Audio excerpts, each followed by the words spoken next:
फरीदाबाद में चुनावी माहौल के बीच छोटे छोटे बच्चों की जान से सरेआम खिलवाड़ हादसा हो सकता था, जा सकती थी कई बच्चों की जान। जी हाँ, इन तस्वीरों को देखकर आप अंदाजा लगा सकते हैं कि बुलडोजर यानी जेसीबी मशीन के पलड़े में चढ़कर छोटे छोटे बच्चे गाड़ियों के काफिले पर फूलों की बारिश कर रहे हैं। अगर किसी का बैलेंस बिगड़ता है तो नीचे गिरकर बच्चों की जान जा सकती थी। दरअसल आज बड़खल विधानसभा से बीजेपी प्रत्याशी धनेश अदलखा के लिए स्टार प्रचारक बनकर आए उत्तराखंड के मुख्यमंत्री पुष्कर धामी ने जनसभा को संबोधित करने पहुंचे तो रास्ते में कई बुलडोजर को खड़ा कर दिया गया और उनके पलड़े में छोटे बच्चों को खड़ा कर फूल से बारिश करवाई गई। कई जगह बुलडोजर से हादसा हो चुका है, ऐसे में यहाँ कोई बड़ा हादसा हो सकता था। अब देखने वाली बात होगी कि चुनाव आयोग इस मामले में क्या संज्ञान लेता है और कार्रवाई करता है। भारी मतों से विजय बनाए। आप सभी भली भांति जानते हैं, आदरणीय प्रधानमंत्री मोदी जी के मार्गदर्शन में हरियाणा की डबल इंजन की सरकार ने अनेक कीर्तिमान विकास के क्षेत्र में स्थापित किए हैं। समाज के क्षेत्र में शिखर पर आगे बढ़ रहा है। पिछले 10 वर्षों में शिक्षा से लेकर स्वास्थ्य तक, पेयजल से लेकर कनेक्टिविटी तक हर क्षेत्र में आज हरियाणा आगे बढ़ा है। राज्य की डबल इंजन की सरकार ने अनेक काम किए हैं, मैं उसमें बहुत विस्तार में नहीं जाना चाहूंगा।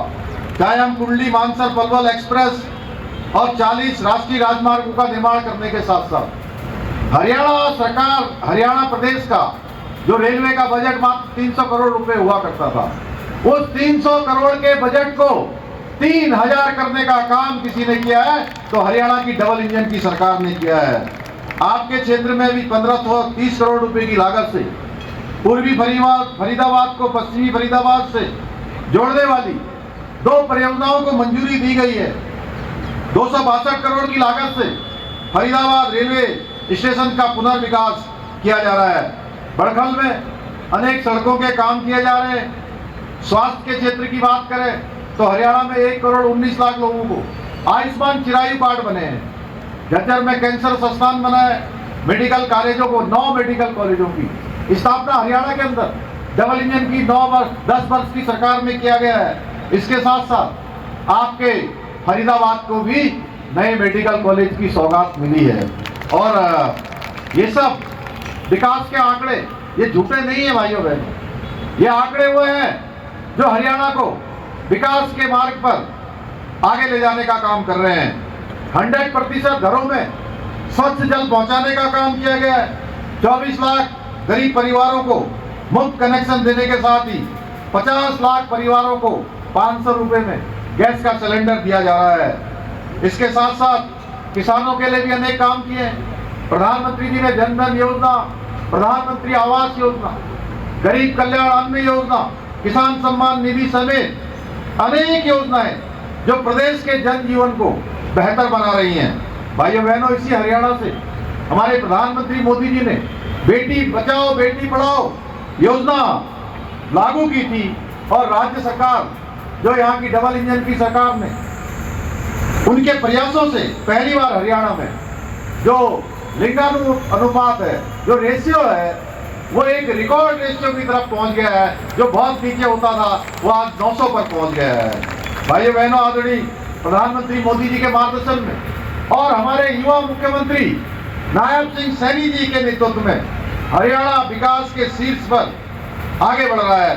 तो वहीं एक दूसरी ओर कांग्रेस पार्टी है, उनके समर्थक दल इंडी गठबंधन है, वो सारे के सारे फिर से हरियाणा में भ्रष्टाचार, जातिवाद, परिवारवाद और जो 2014 से पहले एक बड़ा दलदल हरियाणा का था, उसी दलदल में फिर से हरियाणा को धकेलना चाहते हैं। ये वही कांग्रेस है जिसके राज में आप सबको याद होगा सरकारी नौकरियों में पर्ची और खर्ची का सिस्टम चलता था भाइयों बहनों, जिसके कारण से हमारे अनेक युवा नौजवान भाई बहन, हमारे गरीब माता पिता के बेटे बेटियां जो योग्य होते थे, जिनके अंदर प्रतिभा होती थी, क्षमता होती थी, लेकिन उनका नंबर चयन में इसलिए नहीं आ पाता था कि वो पर्ची और खर्ची के सिस्टम में पिछड़ जाते थे और ऐसे प्रतिभावान छात्रों का हक माना जाता था।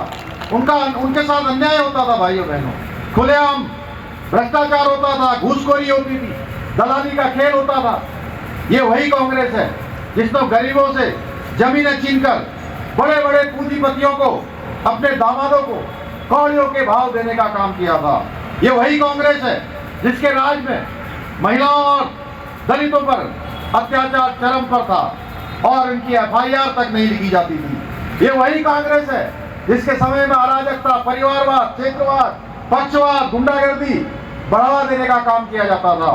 भाजपा की सरकार आने के बाद पर्ची और खर्ची का सिस्टम बंद हो गया, भ्रष्टाचारियों को जेल भेजा गया और इन 10 सालों में 1.5 लाख युवा नौजवानों को बिना पर्ची और खर्ची के नौकरी दी गई। भाइयों बहनों, जब लोग पूछते हैं कि हरियाणा के अंदर क्या परिवर्तन हुआ, तो मैं बताना चाहता हूं, मैं देवभूमि उत्तराखंड से आता है कि हरियाणा के अंदर ये परिवर्तन हुआ है, ये पारदर्शिता लाई गई है और ईमानदारी में डंके की चोट पर कह सकता हूं, एक भी इस प्रकार का आरोप नहीं लगा भाइयों बहनों।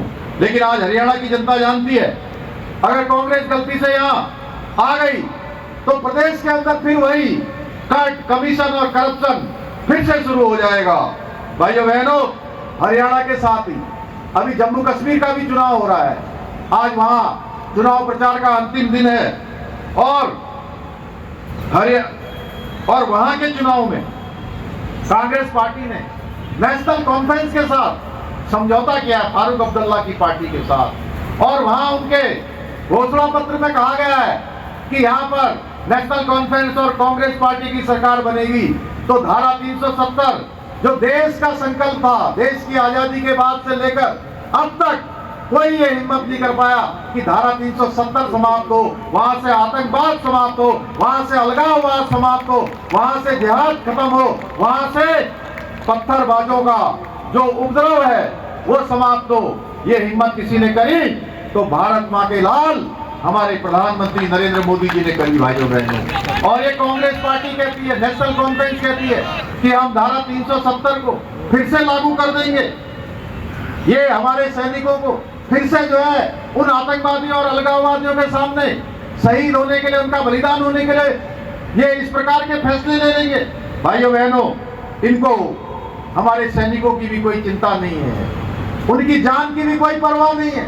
मैं देवभूमि उत्तराखंड से हूँ और देवभूमि उत्तराखंड हो या हमारे वीरभूमि हरियाणा हो, यहाँ के नौजवान, यहाँ के जवान, यहाँ के रणबांकुरे बड़ी संख्या में मां भारती की रक्षा के लिए भारत की सीमाओं में और भारत की सेना में जाकर अपनी सेवा देते हैं। इनको उनकी भी परवाह नहीं है।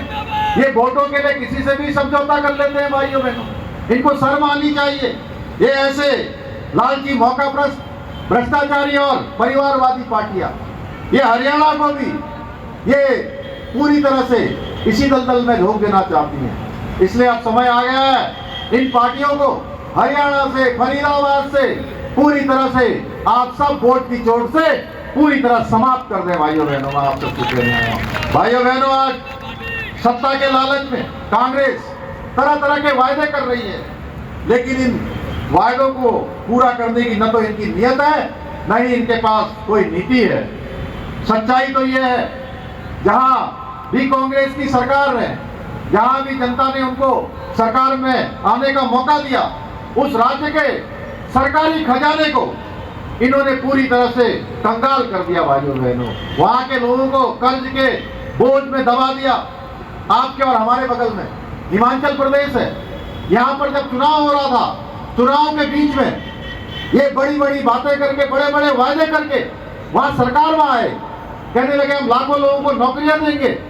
लाखों लोगों को नौकरियां देने की बात तो बहुत दूर की बात है। भाइयों बहनों, नौकरियां तो दे नहीं पाए। जो नौकरियों में कर्मचारी काम कर रहे हैं उनको तनख्वाह भी नहीं दे पा रहे हैं। भाइयों बहनों, उनकी मासिक जो सैलरी होती है वो भी नहीं दे पा रहे। आज कांग्रेस के लोग हरियाणा में MSP लागू करने का खोखला वायदा कर रहे हैं, जबकि हरियाणा की भाजपा सरकार ने पहले ही 24 फसलों पर MSP लागू करने का संकल्प ले लिया है। भाइयों बहनों, उसको आगे बढ़ाने का संकल्प ले लिया है। इसलिए मैं आप सबसे कहने आया हूं कि इनके किसी बहकावे में नहीं आना है और भाजपा के कमल को ही अपना वोट देना है। सब कुछ जाना भूल, याद रखना हमारे घने सतलखा जी का कमल का फूल। इसके साथ ही मैं आप सबसे एक अपील और करना चाहता हूं। एक पार्टी और है जो आज लोगों को तमाम तरह से भ्रम में डालने का काम कर रही है, आम आदमी पार्टी।